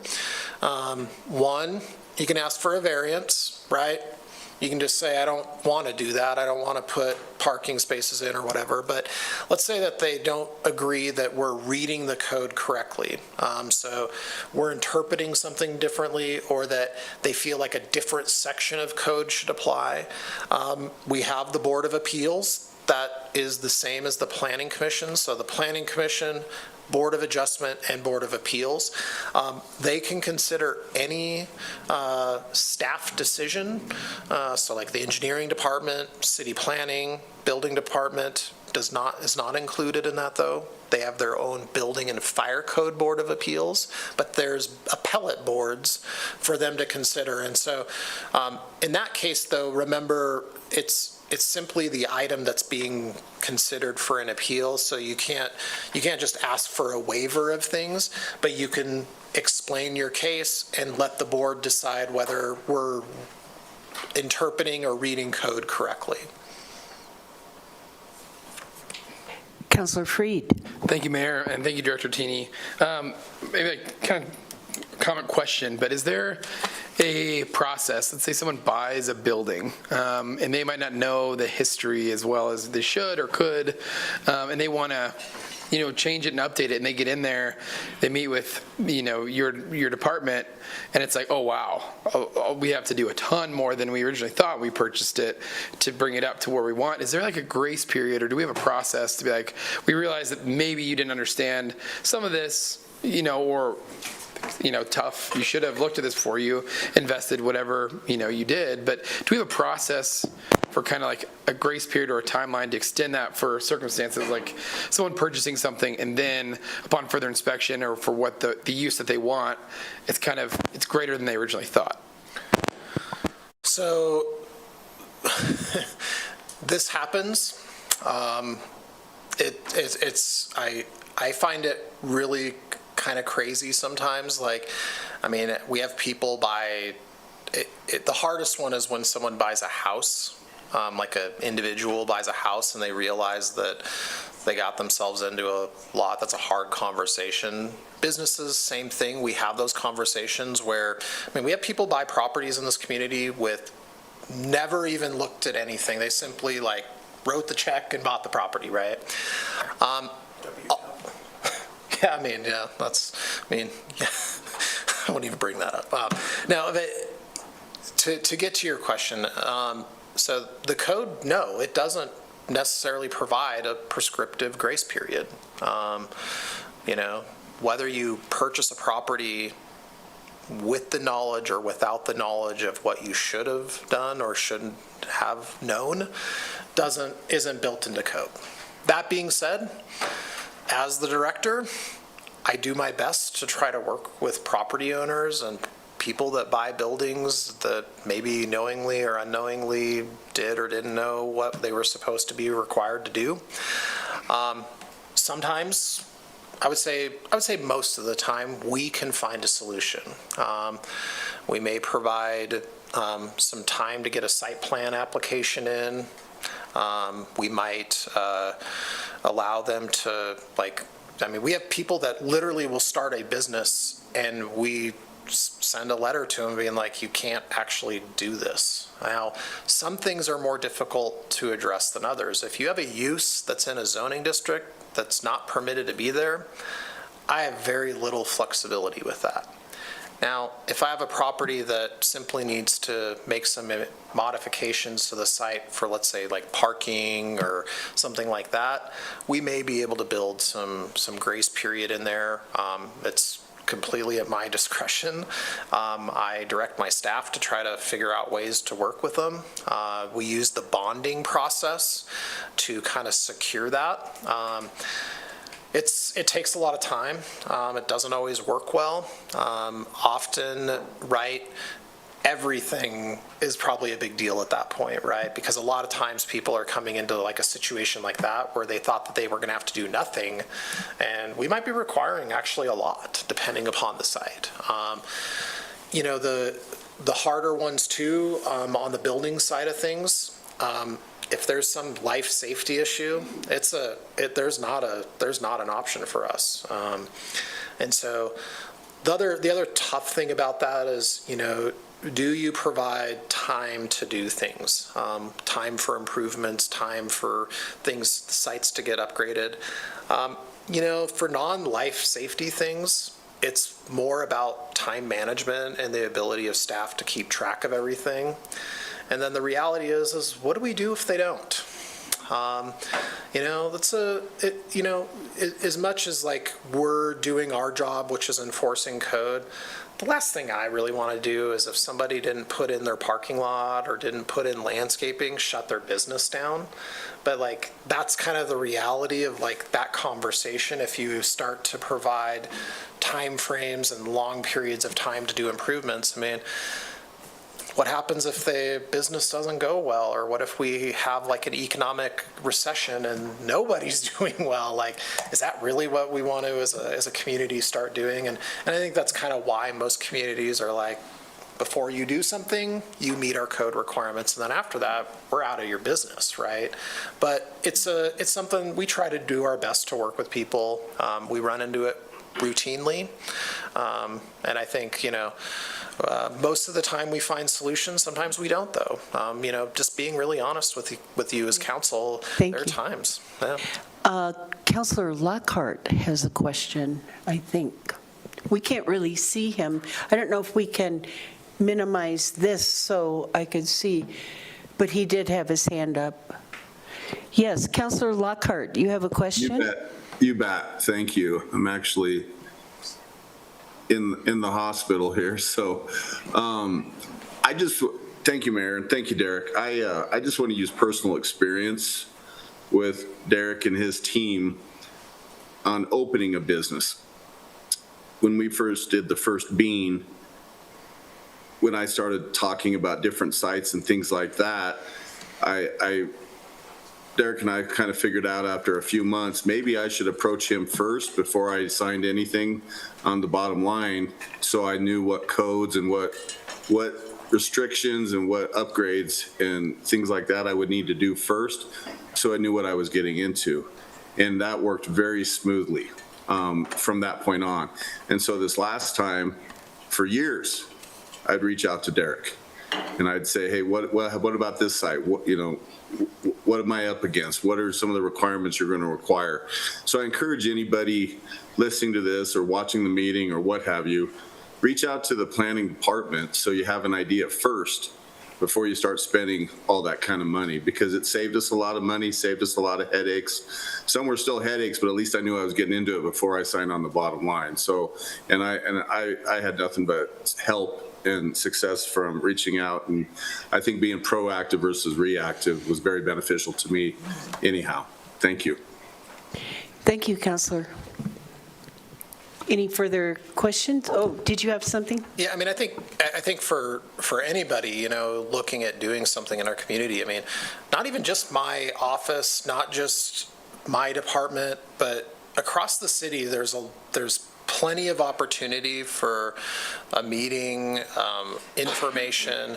I mean, we're kind of the cool size of a town. We're just big enough that we've got a lot of resources. We have the ability to do things, but also we're small enough that you can actually call somebody up in our offices and get a meeting set up and talk through these things. And I think that that's a really important component of our community that not all communities can say they can do.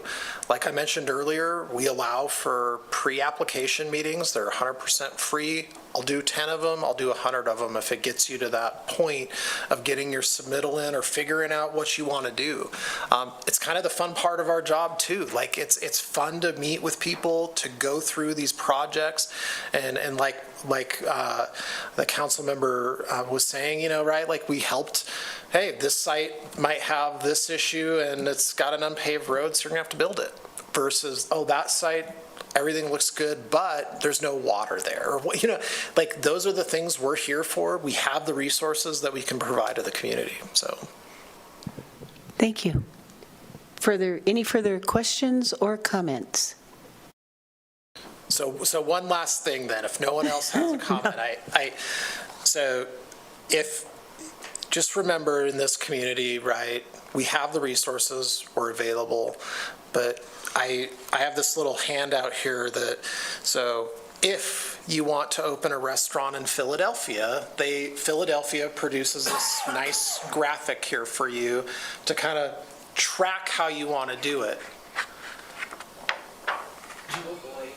This is how you open a restaurant in Philadelphia. So just remember, we are accessible.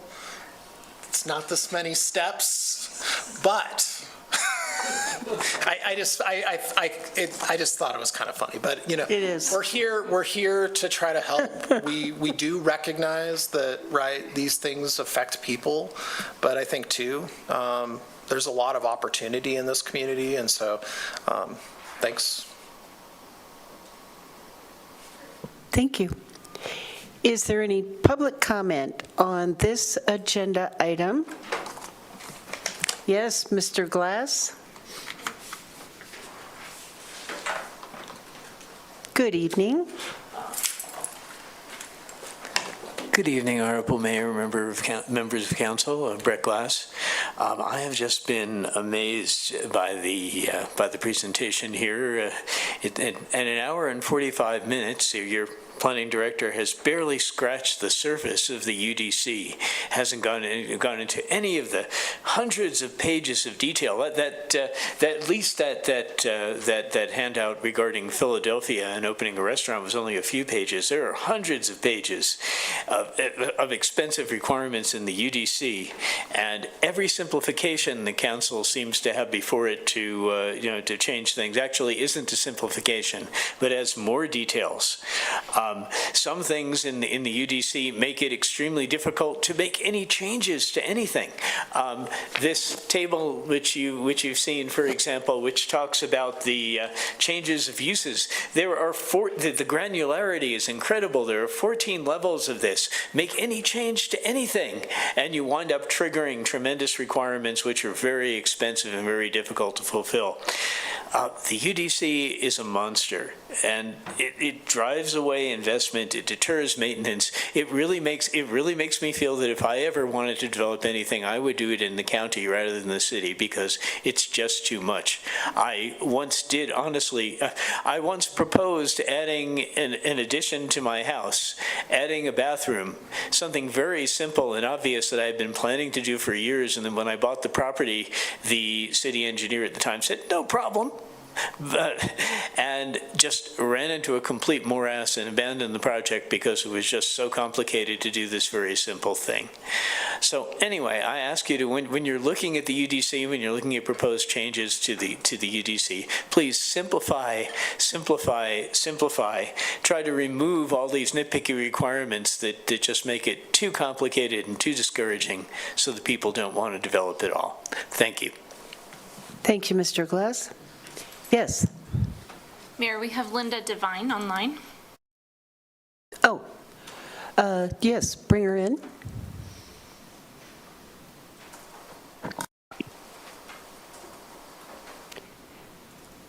Good evening. You have a comment on this agenda item? Yes, just briefly. First of all, thank you, Madam Mayor, and I really enjoyed that presentation. Mr. Tahini explained things really well, and I appreciated that. I think it was kind of more of a what if, just listening to the codes and changing them. And one of the things that struck me was about if properties, not maintained or doesn't look well, that it might discourage developers. And this is just kind of I wish, what if we could, if there was money or grants available to help folks that have property in disrepair, that have lived there for years but just don't have the money to repair their property. So just kind of one of those wishful thinkings. Wanted to comment on that, and thank you again. Appreciated the presentation. Thank you, Linda. Any further public comment? Okay. Back to council. Council, do you have any final comments you want to make? All right. Then we will move on to city council updates and council comments. Where should we start? Vice Mayor, you got any updates? I do not, because I don't have my notebook in front of me, so I can't remember my dates. No worries. Other than, it should say tomorrow is YO Gibbs Day. So give to your favorite nonprofit tomorrow. I'll plug that. And then upcoming meetings. Actually, I do. I think, nope, I think my next one is my DDA meeting is coming up. So, nope, I think I'm good otherwise. Okay, thank you. Councilor Lockhart, do you have any updates? Thank you, Mayor. No, as I called in sick yesterday, I wasn't able to attend, and I got hold of Derek too late to actually find someone to replace me. I apologize. That's okay. Thank you, and we're thinking about you, and Thank you, speedy recovery to you. Thank you. Councilor Bowling. Thank you, Mayor. Just one update. We had Police Advisory Board last Tuesday. Just a couple things to report. We passed the goals for the upcoming year of that board service, just slightly amended. Something to note is that in the past, every other month has been a training for the Police Advisory Board, which has typically not been open to the public. We're going to move those to public meetings, the same way that work sessions work. most of the information covered in those trainings is applicable to public participation should they want to. And it also will be at the discretion of the leadership of the police department along with the board if there is a topic that needs to be included in training that is not acceptable for public participation, at which point it'll go to executive session. But that should be an interesting thing for people that want to participate and become more involved in that. One thing I did want to note, if anyone is interested, because I did talk to some of the sergeant and then some of the officers about this, is that on August 5th, 6th, and 7th, the LPD will be doing sort of a training, multi-agency training. I'm going to butcher this, so sorry, Brian. Which does require some volunteers if anyone on council was interested in playing a role, either as a victim or as a criminal, I suppose. If that's something you are interested in any of those sessions, they are looking for volunteers to play those roles. I think in one scenario would require you getting hit with projectiles. So Getting handcuffed? hit with projectiles. Oh, So hit with a projectile. just be aware of that. But if you want to know more, just get a hold of me and I'll direct you to Sergeant Gross. Thank you. Councilor Vigil. Thank you, Mayor. Yeah, just one update from me. We had Human Rights and Relations last Wednesday. I think it was probably our most productive meeting thus far. I felt really good about it.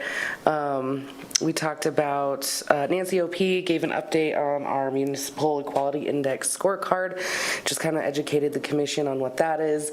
And then we talked a little bit about the non-discrimination ordinance that we have currently, and some of the commission members might want to explore updating some language at some point.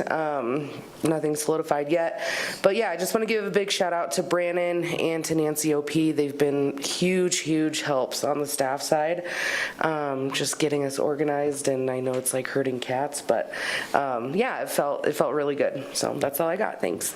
Well, thank you, Councilor Vigil, and I just want to thank you for the effort that you've put in to getting this commission up and running. It's a daunting task to get a new commission or board going. I've done it myself, and you've done a good job, and thank you. Councilor Shumway. Thank you, Mayor. I want to find out what the projectiles will be for the council. Is it going to be stones or fruit? Or? I think it's paintballs. Okay. Or something similar. All right, so we will survive. Okay. The other thing is, I think the final event that I was involved in for the 250 celebration is the food truck. There will be a semi-load of food dropped off at Interfaith next week.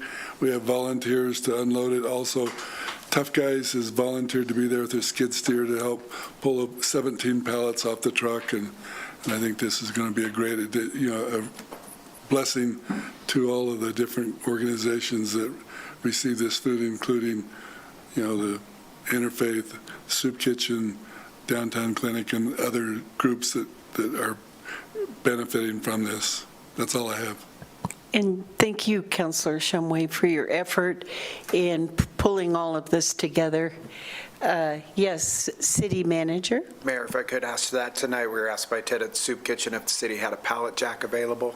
We do, and it will be provided on that day to move the pallets of food through the truck to the skid steer. Also, Interfaith has a a pallet that we lifted onto the truck last time. Is it going to be dropped off at the Soup Kitchen? I've heard that. I believe it's Interfaith. Yeah, okay. Well, Interfaith has one of those pallet jacks too that we lifted up into the truck. They pulled it to a point where then the skid steer could go under it, lift it up, put it down, and take it up the ramp to the Interfaith. So they've done it before. I'm sure it'll go well again. We have a pretty good crew that's going to be there to help unload too. Yeah, just wanted to let you know that we've been asked to assist and are participating. Okay. Very good. Thank you. Councilor O'Doherty. Well, I've been a slacker, so I missed Finance Committee at Laramie Advisory Commission on Disabilities, and but they were at the Freedom Has a Birthday, giving information about living with disabilities.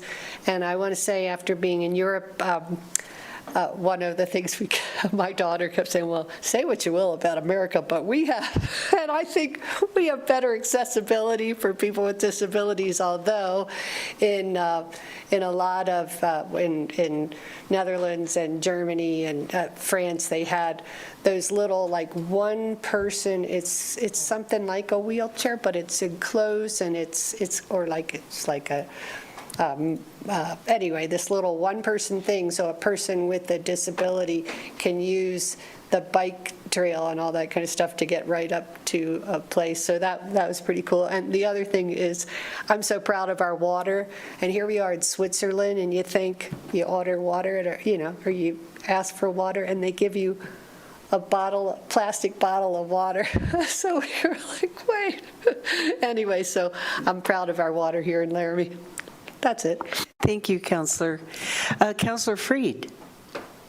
Thank you, Mayor. Parks and Rec Board was canceled, and so just because it's the summer, it's pretty traditional for Parks and Rec Board. They want folks outside, but an update on the bike park. They're doing awesome work. So if you haven't checked it out, I think the city's posted on social media. You can see it from the Ice and Event Center or the Rec Center, but they're doing awesome work out there for the bike park. And so stay tuned. I'm sure we'll have Director Bork talking about that here soon, but that's really cool. And then there's no Ranch Advisory Commission this month because it meets quarterly. The Railroad Depot Board didn't meet because of Jubilee days. And then I was unable to make the Traffic Safety Commission meeting, so no other updates for me. Thank you. Councilor Newman.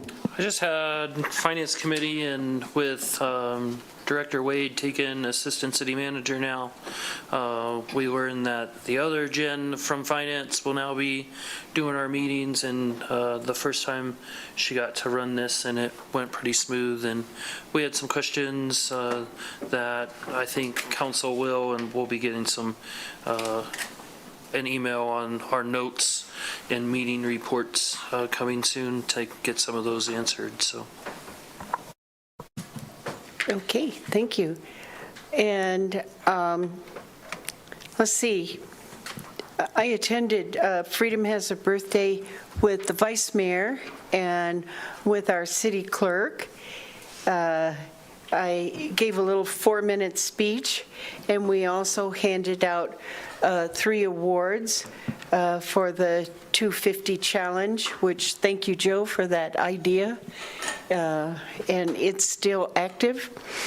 Finance Committee, all that I'll add is that we are aware that there's significant increases occurring across the country with fuel, electricity, and chemicals. And so we're targeting that just to look at what that percent increase is to try to get a handle on the impact that it's having on our city services. And the other comment I would make related to finances, there's a lot of money in software. So I chose the wrong thing. No, I didn't. Then on the 8th, started with, I had Civil Service Commission, and we have both with police and with fire qualifiers who have gone through testing, and we reviewed those qualifications. I had airport board early that morning and slept right through it. So that was the day after council. That's a hard one to make.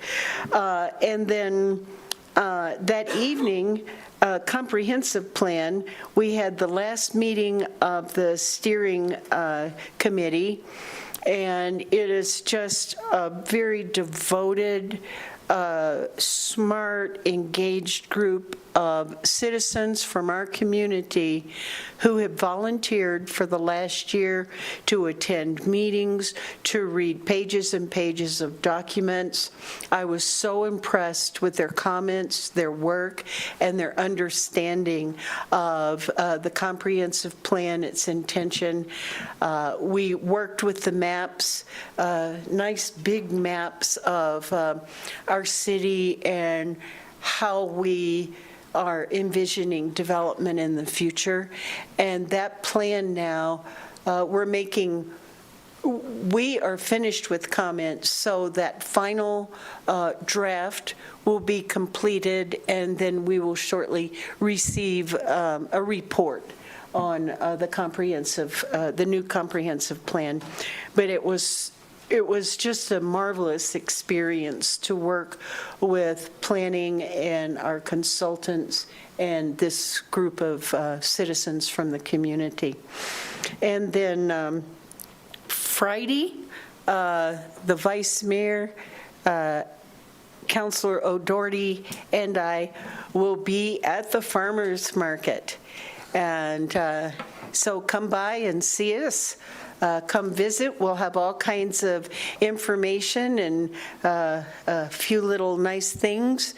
And so we hope to see you there. And that's it. So next, we will go through our review for the agenda. Councilor Newman, did you have something? Yeah. Something on the consent agenda, 9I. I would like to add the quarterly open house to the scheduled meetings on July 29th at 6:30 to 8 at the Lincoln Community Center. Okay, and I agree with you. I would like to add that on, and then we'll get more details about that next week. But that will be our quarterly at the Lincoln Center, 6:30 to 8, and I believe it will be preceded by a community dinner sponsored by Linda Devine. So we'll get more details on that next week. Okay. City Clerk. Thank you, Mayor. I received an email from City Manager for 2 additional items. One is award of contract for the purchase of furniture for City Hall Annex, portion of the City Hall campus remodel project. And the other one is a letter of opposition opposing the implantation of bigger commercial trucks. Okay. So if, with your permission, we'll go ahead and get those added as well. Yes. Do we have a little bit more detail of the trucks?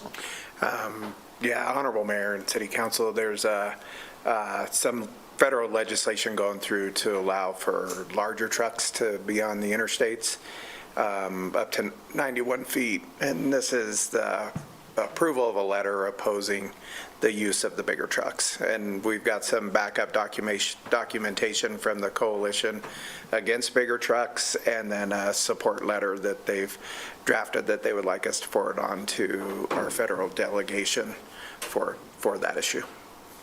And we do have some information that was given to us regarding what that increased weight does to the roads and bridges, the with that increased weight, the distance for stopping, and we already have quite a few accidents on I-80.